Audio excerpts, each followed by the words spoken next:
I'm going to show you guys the flow, and then as the month goes on, we're going to kind of bring in the guys who are tighter and cleaner with this to give us the best details. But I'm going to introduce the flow. I'm going to be going through the class with you guys also this month.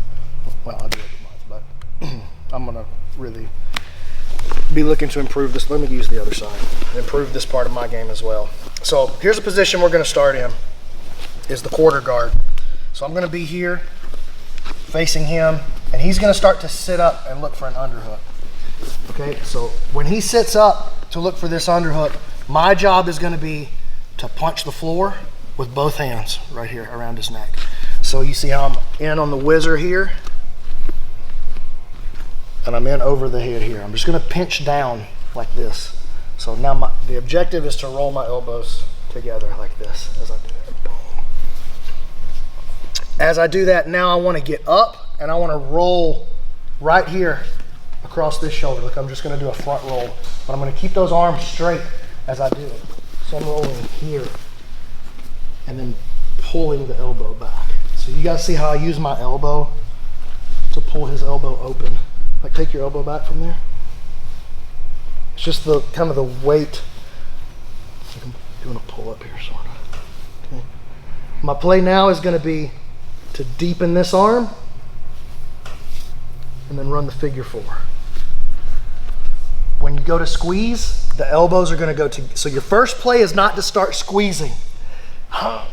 The first play is elbows together, then elbows to your body. And then you can think squeeze, and the squeeze specifically should be hips in, start walking, head back. So for this particular squeeze, that little cue of hips in, head back is going to give you a much tighter sequence there, much tighter choke. So elbows together, elbows back, start squeezing, and then push my hips and pull back with my head. And that's the finish. Now from there, he's going to flatten out to his back again. And I'm going to let him off the hook. I'm going to pull this elbow here, pull his chin down out of the way, and now I'm going to roll across my shoulder. Okay, so I'm just going to do a back roll, up and over, and into the mount. I'll let him off the hook. I'm going to finish right here. All right, so that'll be the whole flow.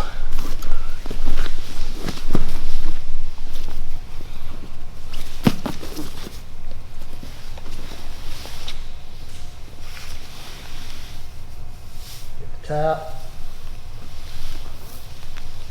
Pull his head down off of your body, like you just said, bring your head up on the body. The head is up here, pull it down here. Hang onto this elbow, make sure, can you take it back? It's got a chin strapping in here. And now just get my head out of the way and do a back roll. Up, over, collect his head and finish him out. All right, let's do it from this angle one time.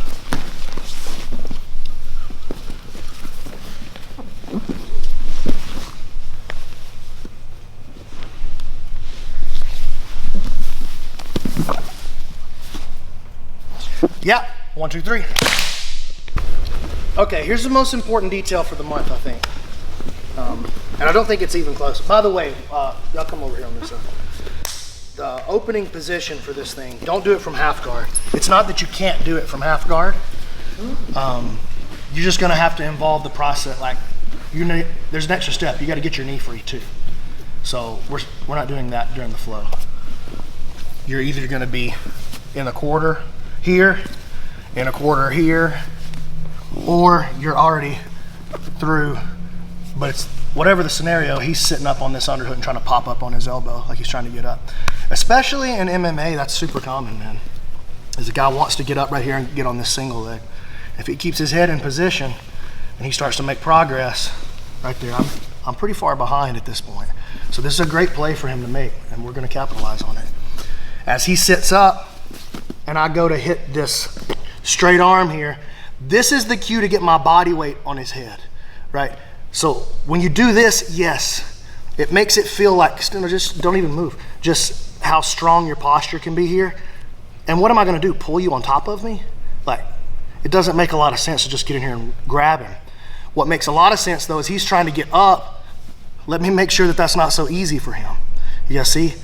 And then when I roll let's go slow. Drop down off your elbow right now so we can go slow. Yeah, right there. Okay, so look, as I go, watch this hand here. I peel the elbow open. You guys see that? It's pulling him open. I'm not going from here to here. Like, I'm not just rolling and trying to keep my grip together. The idea is to peel him open and compromise his strength up here. And that makes all of this super easy. I want to lock this thing here. Right there. Not way down here while his arm's on the inside. Just exactly like locking a triangle, right? We want as little of the shoulder involved as possible. Still a triangle. Bang, bang, and I peel him open. And now when I take this move, look how easy it is to lock this thing very cleanly. And for the squeeze, it's elbows together. 1, elbows to me. 2, hips in, head back. And I never have to do a squeeze. It's a clean choke, yeah? Mm-hmm. I never have to do a squeeze when I do it this way. But keeping him open right here, either with this or this or this, that's going to be the key thing that we focus on all month. We want this arm out of the mix. And it's his desire to draw it back into the mix, pull it back, is what opens his neck for the guillotines. You guys see that? So out here, he's super vulnerable. He's only got one choice, which is pull his elbow. It's a lot of different options right there, especially when he starts moving on the other side of that. That's where Keith does his hammer drop guillotine, right? Yeah, come on up, Michelle. He drops the hammer right there. So we, for the flow though, are just gonna move from here back to the mount. He's gonna, if he tries to draw this elbow back in, that's not the time to go right there. Or if I am holding him here and not focusing on the elbow detail, then he's gonna be able to escape and move around in the position. So it's really closed down here. I'm not like this. I'm closed down tight to my body. I'm just hanging on him. Take your arm back. Take your arm back. It's like, no. Move your head out of the way. And a simple back roll all the way into the mount. Right there. So, big detail, open the elbow. Weight on the head, open the elbow. Ready? 1, 2, 3. Okay. Once you're over to this point, I want everybody to come and look at the position of his head relative to my arm here. So make sure you can see this. I think this is really important. You see how his head is kind of resting on my arm like a pillow here? Okay. When that's still the case, I'm still in Anaconda territory. Once he's laying on the ground here, the Anaconda doesn't feel right anymore. This has to become way longer. That's when I'm peeling back to the mounted guillotine, okay? So pay close attention to that distinction. He's still over on his side, and he's kind of using my arm as the pillow. The Anaconda's still in. He starts moving to his back. I have to start making that trade. You guys see that? The Anaconda's finished on the side. This is where I'm gonna move to my mount here. Okay, so pay real close attention to that distinction as you're doing it live and stuff. That's gonna be your cue. In, boom, and I keep him here, perfect. I'm starting to lose him. He's sneaking off to his back. Continue to turn towards your knees there. Keep turning, keep turning, keep turning. That's the darce on the other side. We'll talk about that later in the month. But we're gonna have to have a reaction just remember, there's more reactions that he can give than just the ones that he's given in the flow. And we're going to have answers for these things. So in the beginning, you may start, oh, there's some holes in this. Yes, you don't get the whole story on day one. So just settle down, get this part right. Are you going to ask a question? Yeah, is that a pretty valid defense if you feel like you're based like almost in an Anaconda, just try to get to your back? Anytime that I find myself in a darce or an Anaconda, a head and arm of some sort, if I can get either my belly flat or my back flat, I'm probably going to survive. Same thing on a Kimura. You know how guys trap that rolling Kimura and they kind of get you over to, oh man, he's gonna start ripping on that one, right? I could just be here. He can't do that to me. You know, I know maybe he can hit me, but I'm not about to get my shoulder broken. At least when he hits me, I can start to find gain some ground. But yeah, if I get my back flat or my belly flat, either one, against any of those attacks, I'm definitely gonna have a better time peeling it apart. Good question. You guys understand? You got the detail that I want you to pay attention to? All right, ready? 1, 2, 3. Oh, sorry. You're fine. My bad. Take that hook. Roll right here. Okay, it's real crucial that I bring the elbow with me. That's what's gonna stop him from rolling one direction or the other. All right. If I just fall back here and I have my attention maybe on the lock, or I have my attention on his tricep here rather than his elbow, or I'm holding the elbow in an inefficient way. So just holding his elbow tightly and holding, can you turn to your knees here? You think you could end up on top with your head free? Probably so. Rewind. Okay. When I pull this elbow back towards me, turn towards your knees. Do you think you could end up on top effectively? Not so much anymore. So that's a real subtle little change there. But again, dominating that elbow is the big detail right there. Can you turn to your knees? That's hard, right? And if you try to then make the play, go ahead and make the next play. You see he runs right into the choke. That's the choke sequence right there. And I'm gonna let Keith teach that to you guys because he's way better at it than me. But it's okay for him to turn to his knees, but not for free.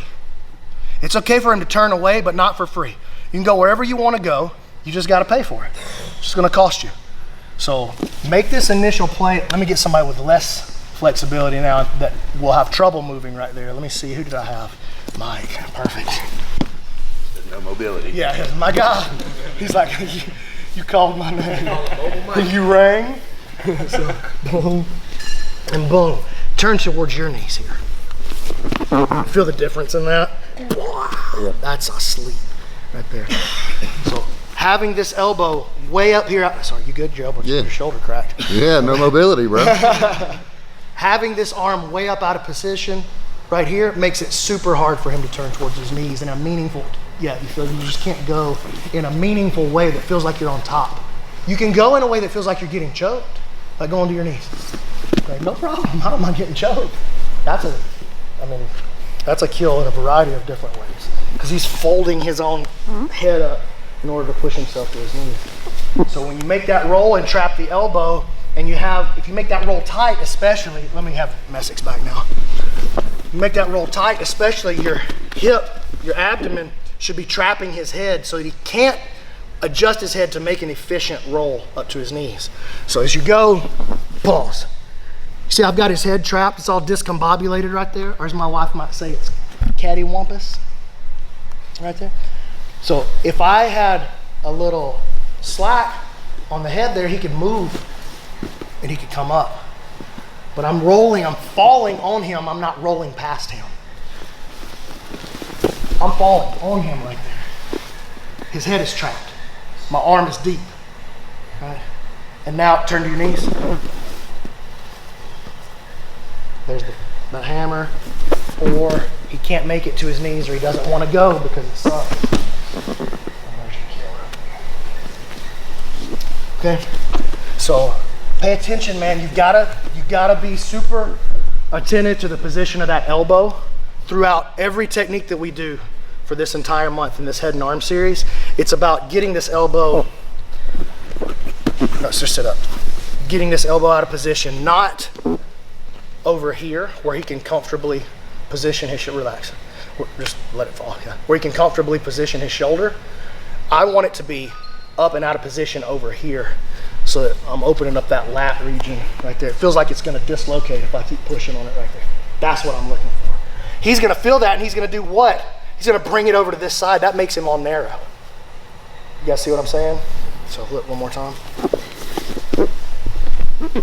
I'm pulling him out of position. You see that? Not over here. He's not compromising. Pull his elbow back in here. right? He can take his elbow over there, go. He just gotta really want that. It makes him slow. And that's what opens up the other attempts. Okay. And make sure you roll tight against him. Roll on him, not past him. Don't roll out here and lose him. Ready? 1, 2, 3.